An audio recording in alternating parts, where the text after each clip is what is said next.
2024, Cowes Harbour Commission had another strong year, despite a very challenging economic environment. We've made significant progress in our vision to develop the harbour further, and a strong financial performance has generated a surplus which will enable us to further develop the harbour. Never happy to rest on our laurels, the Commissioners and senior leadership team have been looking to the industry for best practice in many areas to benchmark our working practices and processes. And in May, our Chief Executive, Gary Hall, and I arranged a number of visits to other harbour authorities to observe, learn and share ideas and practices. The resulting networking has already significantly helped in generating new ideas for the future. Talking of meeting new people, we also welcomed a new Commissioner for Finance, Jackie Riley. She has extensive experience as a Senior Finance Manager in the banking industry and a long history of working with Cowes Harbour in her role as Trustee of the Cowes Waterfront Trust. We've had a busy year at the Harbour Commission, developing new projects and embedding improvements and changes across the organisation. Our development programme of Kingston Boatyard is continuing, and our planning application process for the new marina in East Cowes is moving forward. Both projects will increase berthing and shoreside capacity, which are two key requests we received from stakeholders around the harbour. We've also spent a great deal of time focusing on safety within the harbour and our employees' health and safety, as well as the procedures and policies needed to ensure we continue to be compliant and we meet our statutory requirements. We recently employed a new member of the leadership team. Rachel Hardiman joined us in November as CHC's new marketing manager. Rachel has an extensive background in tourism and service industries, so she is focusing on 4 key areas for us: developing CHC's marketing activities, developing our cruise ship programme and shoreside offer, actively promoting water-based events throughout the season, and working with the town to further develop the Cowes Visitor app. I am particularly proud of the increased closeness we have with the towns on both sides of the river, which, thanks to the feedback and collaboration we have with many of our stakeholders, has proved invaluable in ensuring the success of the 3rd year of our 5-year strategic plan.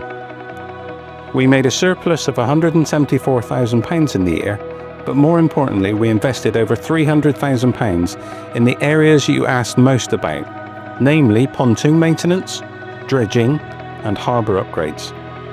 The Sugar Store venue, which we jointly operate with our partner Easy Bar, has been another success. Many events were held throughout the year to entertain marina visitors and the wider community, with the World Cup being a particular success. With great views of the river, it is fast becoming a popular venue in the town, so Easy Bar has a lot of plans to make 2025 even better. Finally, we are mindful of sustainability and projects that support a sustainable future for the harbour. The preservation of the salt marsh and seagrass areas in the river and the reintroduction of native oysters to the river are 2 important and ongoing projects we are actively supporting as part of our strategic plan for the harbour's future. We also commenced the recruitment process for a new Quality Assurance and Environment Officer, as we are keen to identify new opportunities to develop our environment and sustainability credentials further.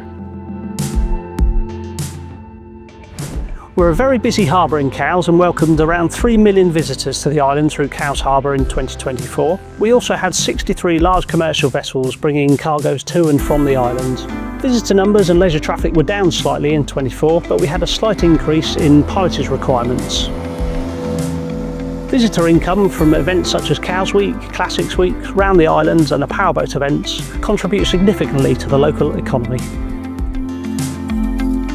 I'm pleased to report that during the year we again passed our Port Marine Safety Code audit, and we are continuing to optimise our safety reporting. We continue to work on increasing safety and lowering incidents in the harbour, and this is a big part of our strategy for 2025. We saw a favourable downturn on incidents in the harbour, but due to our focus on processes and proactivity, we actually saw a large increase in near-miss recording, which gives us a valuable insight into avoiding possible incidents in the future. We have invested in upgrading our facilities, with 6 piles around the harbour and 180 metres of pontoons completely replaced. We've upgraded our fuel pumps at our fuel breath facility, and I'm also pleased to announce that we have had an agreement to increase our anchorage ability to now accept vessels up to 200 metres on the outside of the breakwater. We continue to work very closely with the Cowes Harbour Advisory Committee and also with yacht clubs around Cowes to ensure safe delivery of their events. The value of these two-way communications between stakeholders and the Harbour Commission is vital to ensuring it is a successful and vibrant future for the harbour and for Cowes as a whole. As Harbour Master, I feel it is important for me to be integral in these collaborations, as it serves us well to be working more closely together on and off the water. In summary, the Harbour Commission has had a successful year, delivering a friendly and accessible harbour, whilst at the same time delivering all of the objectives we set ourselves in the 5-year strategic plan.